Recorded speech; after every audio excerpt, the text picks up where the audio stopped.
Captain Eli Martinez stared at the food on his plate. Half a protein bar and a small cup of water.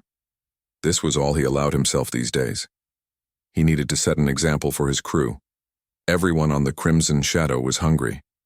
Eli looked around. The mess hall. His once lively crew now sat quietly. Their faces were thin and their eyes had dark circles. No one had energy to spare. Even the normally talkative aliens among his crew stayed silent. "Captain," a voice called from behind. Eli turned to see Dr. Olivia Grant. Her medical coat hung loose on her shrinking frame. "I need to speak with you," she said, her voice low. Eli nodded and followed her into the hallway. "We can't continue like this," Olivia said. "3 more crew members came to me today with signs of serious malnutrition. We're out of vitamin supplements. If we don't get real food soon, people will start dying." Eli rubbed his face. "I know. Believe me, I know. We've searched every trading post in this sector. No one will deal with us anymore after what happened in the Rigel system. Then we need to raid another ship," Olivia said simply. "With what energy?" Eli asked. "Half the crew can barely stand for a full shift." The ship's intercom crackled. "Captain to the bridge. Captain to the bridge." Eli sighed. "We'll figure something out, Doc, I promise." On the bridge, First Mate Zach Peterson hunched over the scanner display. His once muscular body had thinned considerably, but his eyes were bright with excitement. "What, is it, Zach?" Eli asked. "Look at this." Zach pointed to a blinking dot on the screen. Long-range scanners picked up a convoy. 5 ships, minimal escort. Eli leaned closer. "What are they carrying?" "Based on their flight path and size, they're supply ships, heading to the outer colonies." "Whose supply ships?" Eli asked, though he already knew the answer from the specific flight pattern. Zach hesitated. "Human." The bridge went silent. Krell, the alien navigator, made a low whistling sound that everyone knew meant fear. "Human ships are off limits," said Security Chief Maya Bell from her station. "Everyone knows that." "Everyone knows that because some humans spread scary stories," Zach argued. "But has anyone here actually tried to raid a human ship? They're just another species." "No," Darius Jones, the weapons specialist, spoke up. "They're not." The old pirate rarely spoke, but when he did, everyone listened. "I was with Captain Vega's crew 15 years ago when we hit a human supply line. Only 3 of us made it back." "What happened?" asked Amy Clark, the young communications officer. Darius shook his head. "I don't like to talk about it, but those ships have defenses you can't see until it's too late." "That was 15 years ago," Zach argued. "We have better tech now, better strategies." Engineer Sam Hughes stepped onto the bridge, wiping grease from his hands. "I couldn't help overhearing. You're not seriously considering hitting a human convoy, are you? That's suicide." "We're dying anyway," Olivia said, having followed Eli to the bridge. "Just slower." Eli studied the scan data. The human ships were following a predictable course. They were 3 days from the nearest military outpost. The lead ship appeared to be carrying exactly what they needed: food, medicine, maybe even fuel cells. "How many crew on those ships?" Eli asked. Amy checked her readings. "Minimal life signs. Maybe 12 humans per ship." 12? Sam looked shocked. "That's impossible. No one runs a supply ship that size with just 12 crew." "Humans do," Krell whistled. "They trust machines to do the work." Eli's stomach growled loudly. He looked at his thin, hungry crew. They needed food.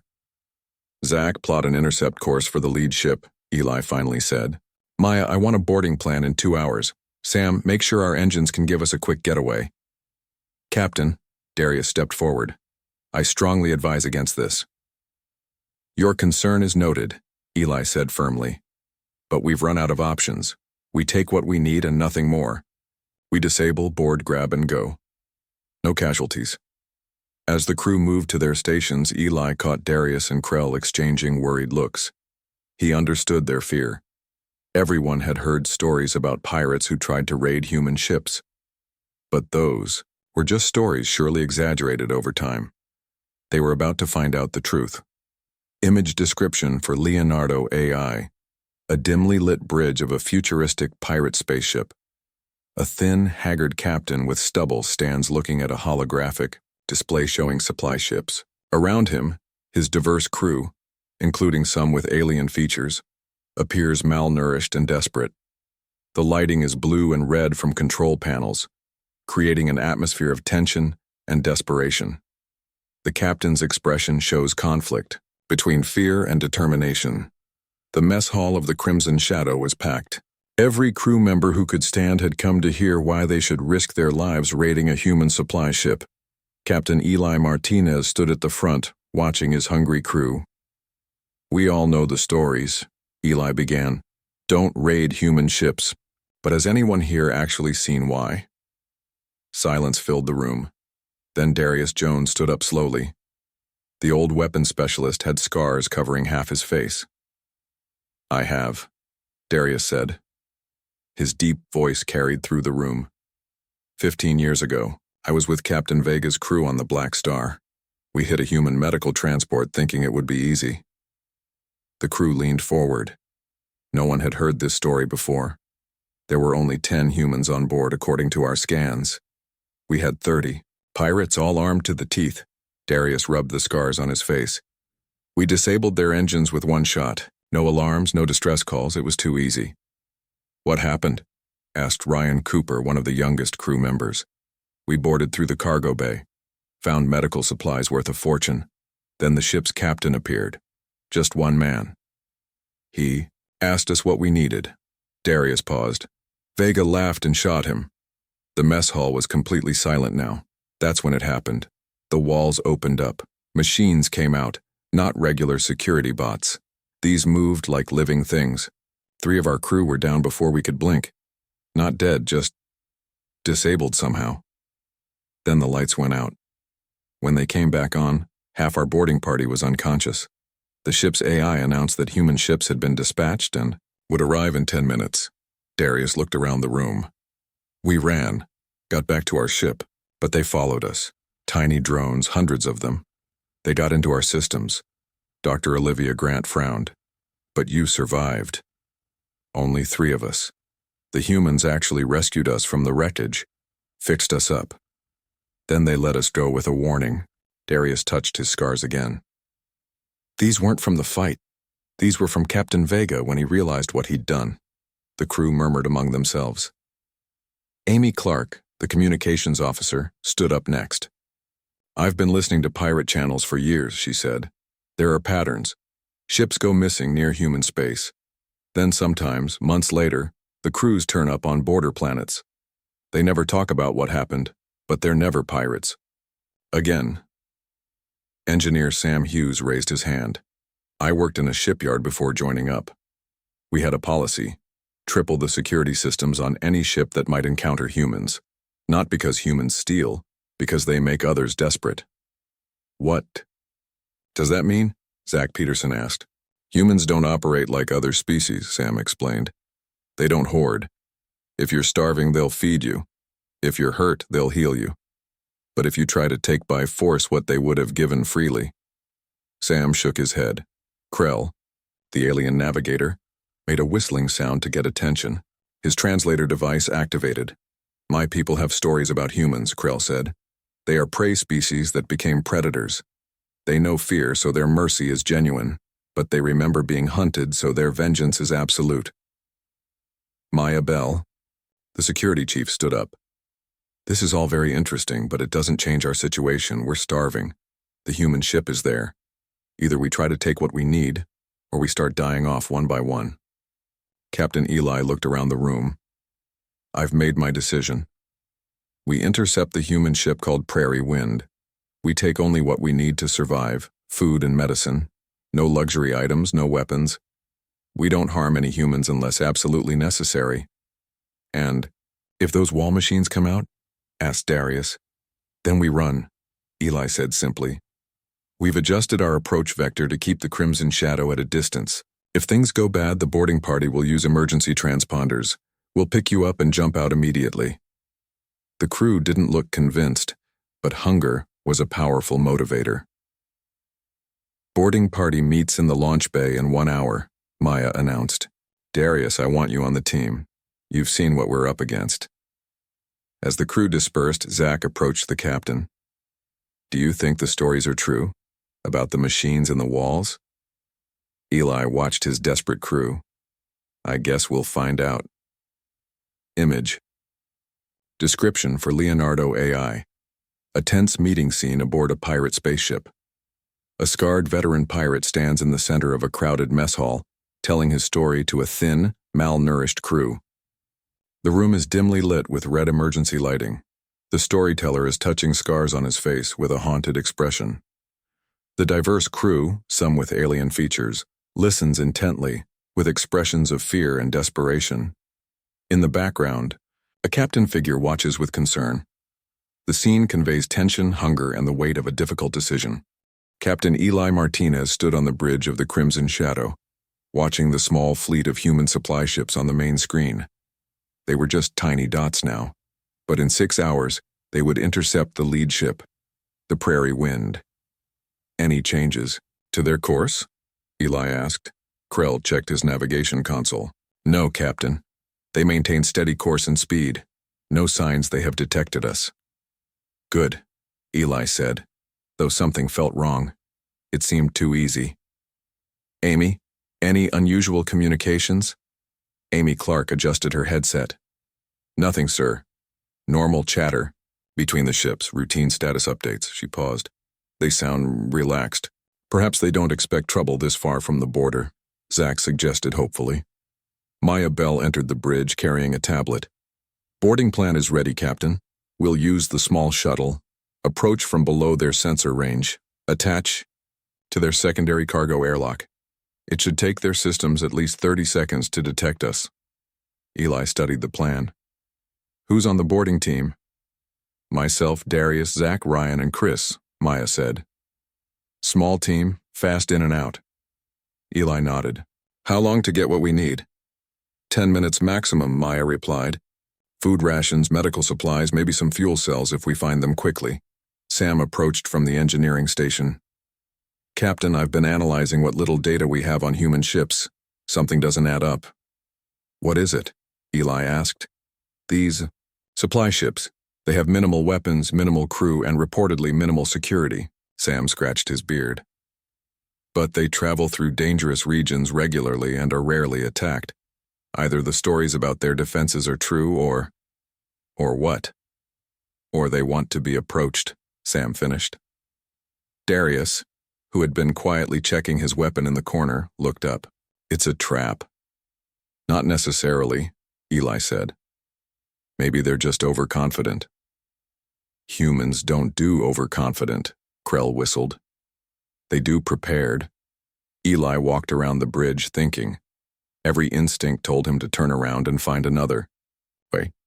But when he looked at his crew, their thin faces and hollow eyes, he knew they had run out of options. What if we try something different, Olivia suggested. She had come to the bridge to deliver medicine to a crew member. What if we hail them, ask for help? We're pirates, Zach said with a laugh. They won't just give us supplies. Wouldn't they? Sam wondered. Humans have strange ideas about helping others. We can't risk it, Maya said firmly. If we identify ourselves, they might call for military support. And if we attack them, they won't? Olivia challenged. Enough, Eli said. We stick to the plan, but we make one change. He turned to Maya. No weapons. What? Maya looked shocked. We board with no weapons, Eli repeated. Tools only. Cutting tools for the airlock, bags for the supplies, nothing that could be seen as a threat. That's suicide, Zach protested. If the stories are true, Eli said, weapons won't help us. Anyway. And if they're not true, we avoid escalating the situation. He looked around at his crew. We're desperate, not stupid. We get in, take only what we need to survive, and get out. And if we encounter crew? Maya asked. We talk to them, Eli said. Explain our situation. Maybe Olivia is right. Maybe they'll help if we ask. Darius nodded slowly. It's still a bad plan. but it's less bad than going and shooting. 6 hours until intercept, Krell announced. The human ships maintain course. Boarding team, get ready, Eli ordered. Everyone else prepare the ship for a quick getaway. If anything goes wrong, we need to be able to jump immediately. As the crew moved to their stations, Eli stayed on the bridge, watching the dots on the screen. He couldn't shake the feeling that the humans already knew they were coming. It was too late to turn back now. Too many lives depended on this mission. He just hoped the stories about human ships were exaggerated. Darius paused at the door. Captain, if we don't make it back... You'll make it back, Eli assured him. One way or another. Image description. For Leonardo AI. A tense scene on the bridge of a pirate spaceship. The captain stands in the center looking at a holographic display showing human supply ships in the distance. Around him, his diverse crew works at various stations. The lighting is blue from control panels with red alert lights casting shadows. The captain has a determined but worried expression. A security officer shows him a tablet with boarding plans. In the background, a scarred veteran pirate checks equipment with visible reluctance. The atmosphere conveys tension and the weight of an impending dangerous mission, with the cramped bridge showing signs of disrepair and the crew appearing thin and desperate. The small shuttle detached from the crimson shadow and moved silently toward the human supply ship. Inside, Maya Bell checked her cutting tools one last time. Beside her, Darius Jones sat with his eyes closed as if in prayer. Zach Peterson piloted the shuttle, keeping it in the sensor shadow of a nearby asteroid. Ryan Cooper and Chris Garcia, the two youngest crew members, looked both excited and terrified. Remember, Maya said quietly, we go in fast, we take only what we need, and we get out. No interaction with the crew if possible. 10 minutes until we reach the prairie wind, Zach announced. No signs they've spotted us. Through the front viewport, they could see the human supply ship clearly now. It was much larger than the Crimson Shadow, with a sleek design that spoke of efficiency rather than combat. The ship had minimal visible weapons, just point defense turrets and what looked like shield generators. That's odd, Chris said, looking through the sensor display. I'm picking up dozens of small objects around the ship. What kind of objects? Maya asked sharply. I can't tell. They're too small for detailed scans. Could be maintenance drones. Darius opened his eyes. Or defense systems. Too late to turn.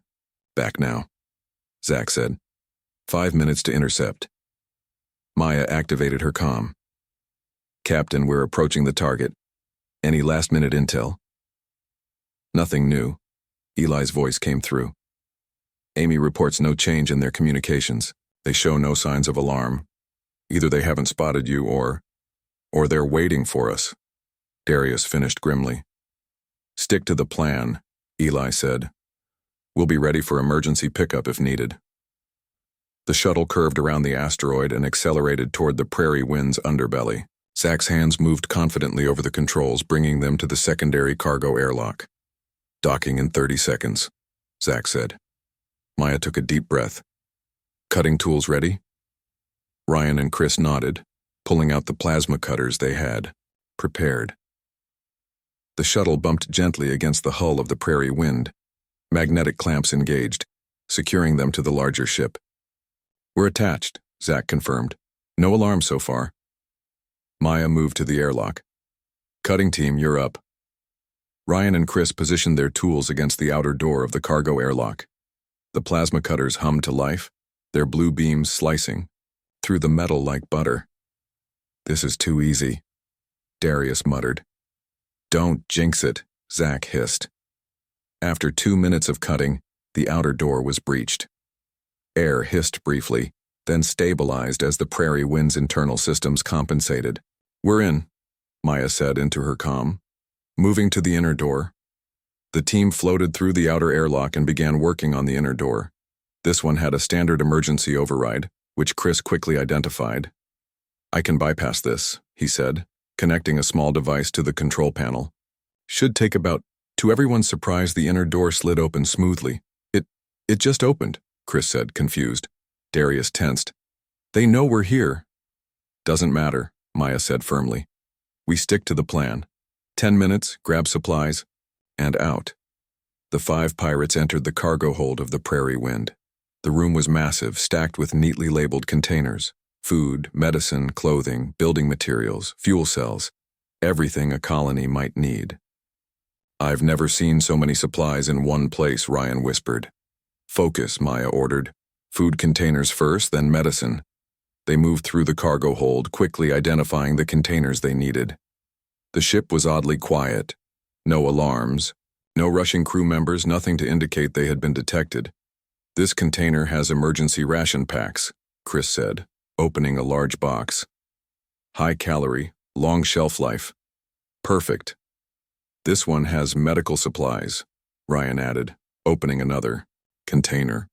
Basic medicines, vitamin supplements, exactly what Dr. Grant needs. Maya checked her timer. 3 minutes down. Let's start moving these to the shuttle. As they began to collect their chosen supplies, a door at the far end of the cargo hold slid open.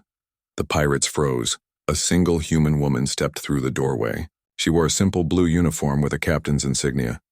She had no visible weapons. Hello, she said calmly. I'm Captain Laura Freeman of the Prairie Wind. May I ask why you've cut through my airlock instead of simply requesting to dock? Image. Description for Leonardo AI. A tense moment inside a massive, well-lit cargo hold of a human supply ship.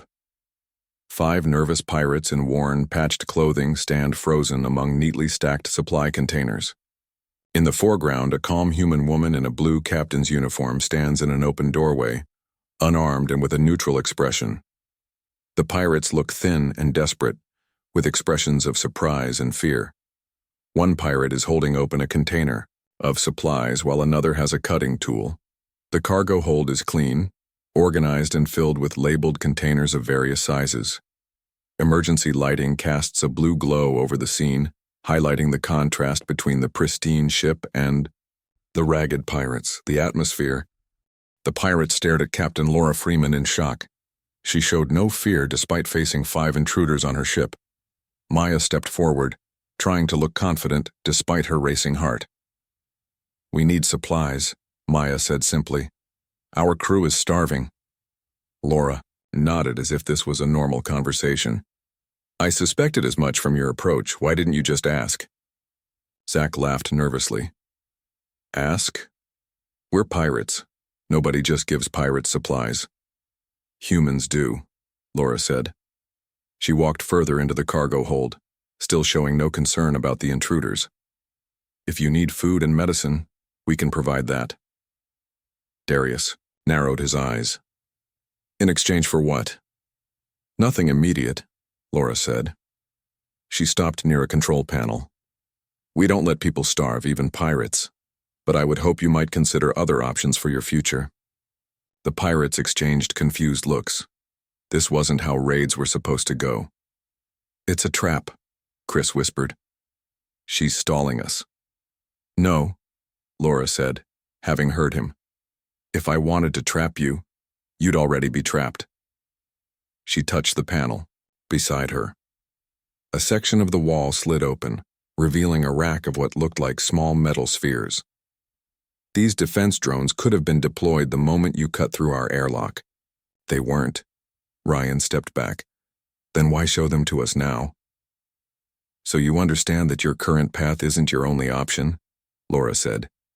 She pressed another button, and the wall closed again. Now tell me what you need. Maya hesitated, then activated her comm. Captain, this is strange. The human captain is offering to give us supplies. Is it a trap? Eli's voice came through. I don't think so, Maya replied, watching Laura carefully. But I've never seen anything like this. Put me through to their captain, Eli said. Maya handed her comm to Laura. Our captain wants to speak with you. Laura took the comm. This is Captain Laura Freeman of the Prairie Wind. Captain Eli Martinez of the Crimson Shadow. Eli's voice replied. My crew says you're offering to simply give us supplies. That's correct, Laura said. How many people do you have on board, and what are your most urgent needs? 32 crew members, Eli answered after a pause. Food and medical supplies are most urgent. We're on emergency rations. Laura nodded. We can provide emergency food packs for 60 days, basic medical supplies and vitamin supplements. Would that be sufficient? There was a long silence. Why would you help pirates? Eli finally asked. Because you're people in need, Laura said simply. And because we'd rather give freely than have violence. I don't understand, Eli admitted. You don't need to understand to accept help, Laura said. Will you dock properly at our main airlock? It would make transfer easier than passing everything through your cut hole. After another pause, Eli agreed. Laura returned the comm to Maya. Now, Laura said to the boarding party, while your ship is repositioning, let me show you what we have. She led them through the cargo hold, pointing out different containers. These food packs were designed for emergency situations. They contain all necessary nutrients and can be prepared with minimal water. These medical kits include basic treatments for most common ailments, plus vitamin supplements to address malnutrition. Darius watched Laura closely. There has to be a catch. Laura smiled slightly. The only catch is that we ask you to consider a different path. Human colonies often need skilled workers. Pirates usually have useful skills: piloting, engineering, security. We could arrange legitimate work for those interested. We're criminals, Zach pointed out. Most systems would arrest us. Human systems offer second chances, Laura explained. We believe people can change if given the opportunity. Maya's comm beeped. We're docking at the main airlock, Eli said. Good, Laura replied, having overheard. I'll meet you there. She turned to the boarding party. Please, select the supplies you need most urgently. My crew will help transfer them. As they moved through the cargo area, Ryan whispered to Maya, Do you believe her about second chances? Before Maya could answer, Laura called out, There's something else you should know. She paused, making sure she had their attention. Every human supply ship broadcasts its location constantly to our defense network. If anyone attempts to take, by force, what we would freely give, response vessels arrive within minutes. The pirates looked at each other with new understanding. It wasn't just the onboard defenses that protected human ships. It was the certainty of overwhelming response. So, that's why pirates don't raid human supply lines, Chris said quietly. One reason, Laura replied. The other is that it's unnecessary. We never turn away those in genuine need. Image description for Leonardo AI, a brightly lit cargo hold of a futuristic spaceship. A confident female captain in a neat blue uniform stands at a control panel, demonstrating a hidden wall compartment containing small metallic defense drones. 5 thin, ragged pirates stand across from her with expressions of confusion and disbelief. The captain's posture is relaxed and non-threatening. While explaining something, the cargo hold contains neatly stacked and labeled containers of supplies. One pirate is speaking into a communication device. Another pirate is examining a container of emergency rations with amazement. The lighting is clean and white, contrasting with the pirate's worn and dirty appearance. The scene conveys a moment of revelation and unexpected diplomacy in a tense situation. Captain Eli Martinez stepped through the airlock onto the prairie wind. He had never willingly boarded a human vessel before. The clean, well-lit corridors were nothing like his own ship. 2 human crew members stood with Captain Laura Freeman, looking curious rather than afraid. Captain Martinez, Laura greeted him, extending her hand. Welcome aboard. Eli hesitated, then shook her hand. Thank you for helping us. The words felt strange in his mouth. Your boarding party has been selecting supplies, Laura said. Would you like to see what we're providing? Eli nodded and followed her. His boarding team was busy in the cargo hold, working alongside human crew members to organize supplies.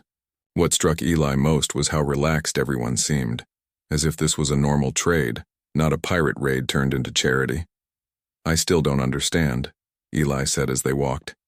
You had defenses. You could have easily stopped us. We could have, Laura agreed, but there would be costs on both sides. This way is better. They reached the cargo hold where neat stacks of containers were being prepared for transfer. "We're giving you 60 days of emergency rations," Laura explained. "Medical supplies, including treatments for malnutrition, some basic repair materials for your ship, and clean water reserves." "This is..."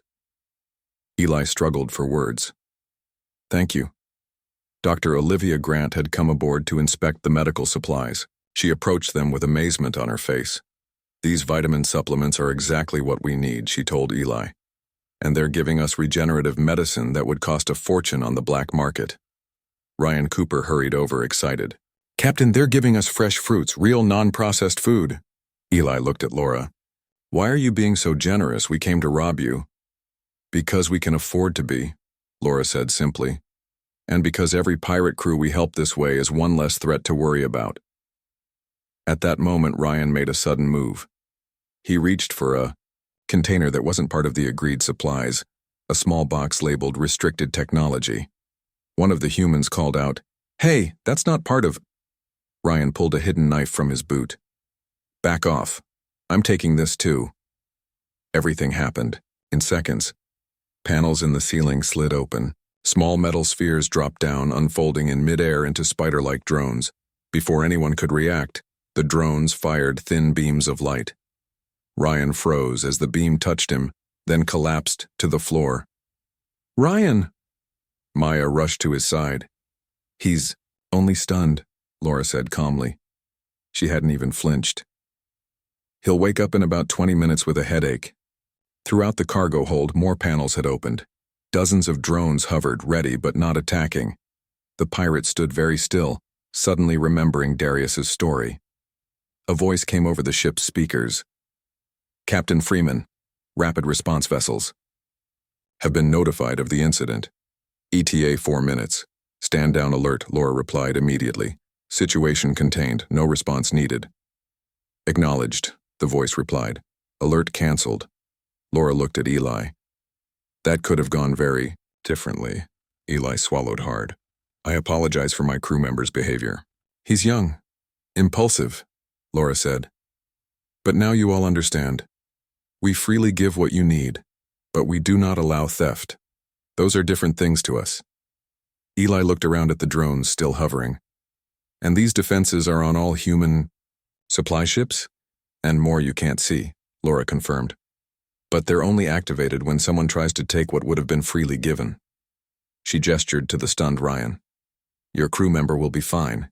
You can take him back to your ship with the supplies we agreed on." Darius approached, his face pale. "It's exactly like 15 years ago, except we didn't shoot anyone." "And that made all the difference," Laura said. 2 humans helped carry Ryan back toward the airlock. The rest continued loading supplies. Eli watched it all with new understanding. This is why pirates avoid human supply lines, not because they can't be raided, but because we've made raiding unnecessary. Laura finished for him. Violence is always the most expensive option. For everyone. Image description for Leonardo AI. A dramatic scene in a spaceship cargo hold. A young pirate lies you. Back on the Crimson Shadow, the crew stared in amazement at the supplies filling their cargo hold. Fresh food, medicine, clean water, and repair materials, more than they had seen in months. Ryan Cooper sat in the corner, still groggy from being stunned, while Dr. Olivia Grant checked his vital signs. "I still can't believe they just gave us all this," Sam Hughes said, inspecting a container of high-quality fuel cells. "Believe it," Darius replied. "That's how humans operate. Been that way for decades." Captain Eli Martinez was in his quarters when the communication system beeped. "Captain, incoming transmission," Amy Clark's voice announced. It's from a human defense fleet vessel." Eli felt his heart race. "Put it through to my quarters." The screen on his wall flickered to life. A stern-faced man in a crisp uniform appeared. "Captain Martinez of the Crimson Shadow. I'm Admiral John Grant of the Human Defense Fleet." Eli fought to keep his voice steady. "What can I do for you, Admiral? I understand you had an interaction with one of our supply vessels today," Admiral Grant said. "Yes, Eli admitted. We approached with hostile intent, but your Captain Freeman was generous enough to provide aid instead. She reported the incident, including your crew members' attempt to steal restricted technology. The Admiral continued. Eli tensed. Was this the moment when human mercy turned to justice? I want to be clear, Captain Martinez, Admiral Grant said. The offer made by Captain Freeman stands. You may keep the supplies, no strings attached. However, I want you to understand something important. The Admiral's image was replaced by a tactical display showing the sector. Small dots began to appear. Dozens of them, then hundreds. These are human vessels that were tracking your ship from the moment you entered this sector 3 days ago, Admiral Grant explained, his voice continuing over the display. Military vessels disguised as asteroids, debris, or simply hidden with technology your sensors can't detect. Eli felt cold sweat on his back. They had been surrounded the entire time. The display changed back to Admiral Grant's face. We could have eliminated your vessel at any point. Instead, we let you approach the prairie wind, knowing Captain Freeman would likely resolve the situation peacefully. Why tell me this? Eli asked hoarsely. Because I want you to spread the word, Admiral, Grant replied. Humans help those in need. We give freely to anyone who asks. But we also protect our own with overwhelming force if necessary. Eli nodded slowly. I understand. Good, the Admiral said.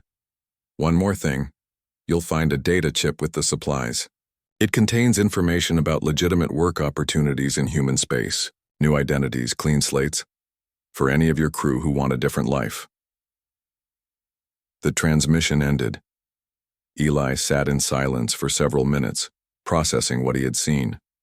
When he finally went to the mess hall, he found his crew enjoying real food, for the first time in months.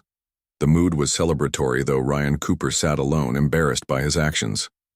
Captain, Engineer Sam Hughes approached with a small device in his hand. I found something interesting while checking our ship's systems. What is it? Eli asked. This was attached to our hull, Sam said, placing the device on the table.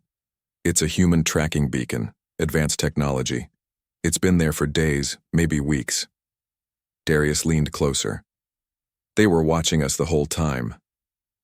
Not just watching, Sam added. According to our logs, they were broadcasting power to our life support systems when we had that failure last week. They kept us alive, Captain. Eli looked at the small device. They knew we were desperate. They could have destroyed us or captured us. Instead, they helped us. Zach Peterson joined them. I've been listening to chatter on pirate channels. We're not the first crew this has happened to. There are stories, rumors of other pirate ships that encountered humans and were given supplies instead of a fight. It's not just rumors, Darius said. I've seen it myself. Twice now. Dr. Olivia Grant came over, smiling for the first time in weeks. The medical supplies they gave us are incredible. Better than anything I've seen, even in proper hospitals. And look at this. She showed them a small note she'd found in one of the medical containers. It contained contact information for human medical outposts and a message. For future needs, please ask directly. No one needs to go without care.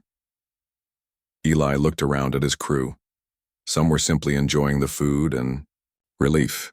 Others appeared thoughtful, perhaps considering the data chip the Admiral had mentioned. Captain, Maya Bell said quietly. What do we do now? Eli considered the question carefully. We survive, and maybe we rethink what it means to be pirates in human space. Image description for Leonardo AI. A scene inside the dimly lit mess hall of a pirate spaceship. The crew is gathered around tables filled with fresh food and supplies. In the foreground, the pirate captain stands with 3 crew members examining a small high-tech tracking device on a table.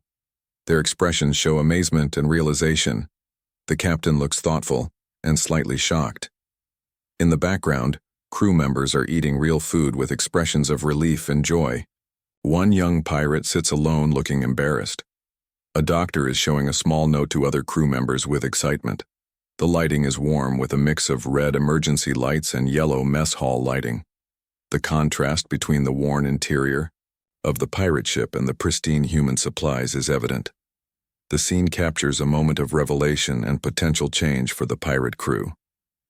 2 weeks had passed since the encounter with the Prairie Wind. The Crimson Shadow cruised through space at a comfortable speed, no longer racing from place to place in desperate search of supplies. The crew was healthier, their faces filling out thanks to regular meals. Captain Eli Martinez sat in his quarters studying the data chip Admiral Grant had given them. It contained detailed information about jobs, new identities, and colonies that accepted former pirates. There were even educational opportunities and training programs. A knock at his door interrupted his thoughts. "Come in," he called. Maya Bell entered, followed by Zach Peterson, Sam Hughes, and several other crew members. "Captain, we need to talk," Maya said. "About our future." Eli gestured for them to sit.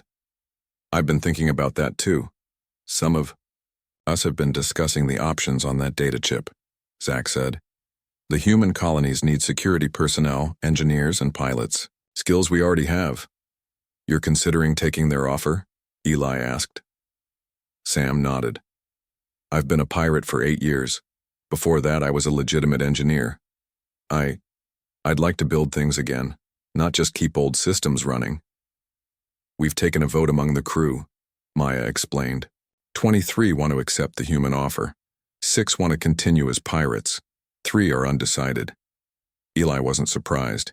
He had seen the changes in his crew since their encounter with the humans. "And what about you, Maya?" "I joined this crew because I had no other options," she said quietly. "If there's a real chance for something different," she didn't finish, but she didn't need to. "I understand," Eli said. He looked at his small group of officers. "What about Darius?" "He wants to stay with you. Whatever you decide," Zach replied. Eli stood and walked to the window, looking out at the stars. "I've been a pirate for most of my adult life. I'm not sure I know how to be anything else." "The data chip has options for ship captains too," Sam pointed out. "Transport ship commanders, security consultants, even instructors." Eli turned back to his crew. "Are we really considering this?" "After what we saw on that human ship," Maya said, "I can't go back to the old way. They could have killed us all. Instead, they fed us, healed us, and offered us new lives. And the alternatives aren't great," Zach added. "We've all seen pirate crews get desperate. Most don't survive." Eli was quiet for a moment. Then he made his decision. "Set course for the human outpost on Gemini Station. We'll contact them and let them know we're accepting their offer." The relief on his officers' faces told him he'd made the right choice. 3 days later, the Crimson Shadow approached Gemini Station. Human defense vessels escorted them, but made no threatening moves. "This feels strange," Eli commented to Darius as they stood on the bridge. "Being welcomed instead of hunted." "Strange, but not bad," Darius replied. As they docked at the station, Eli opened a ship-wide channel. "Crew of the Crimson Shadow, this is Captain Martinez. Today we begin new lives. The humans have promised us fresh starts. No questions about our past, only interest in our future. I'm proud of all of you for taking this chance." After the announcement, Eli found Ryan Cooper waiting outside his quarters. "Captain," Ryan said nervously, "I wanted to apologize again for what happened on the human ship. I almost got us all killed." "You made a mistake," Eli said, "but that mistake helped us all understand something important about humans." "What's that?" Ryan asked. "That they're different," Eli explained. "When they have overwhelming power, they choose to help rather than harm. When they could destroy, they choose to build. That's what makes them truly dangerous and truly great." As the crew prepared to disembark, Eli received one last communication. It was from Admiral Grant. "Captain Martinez," the Admiral said. "Welcome to Gemini Station. I wanted to personally thank you."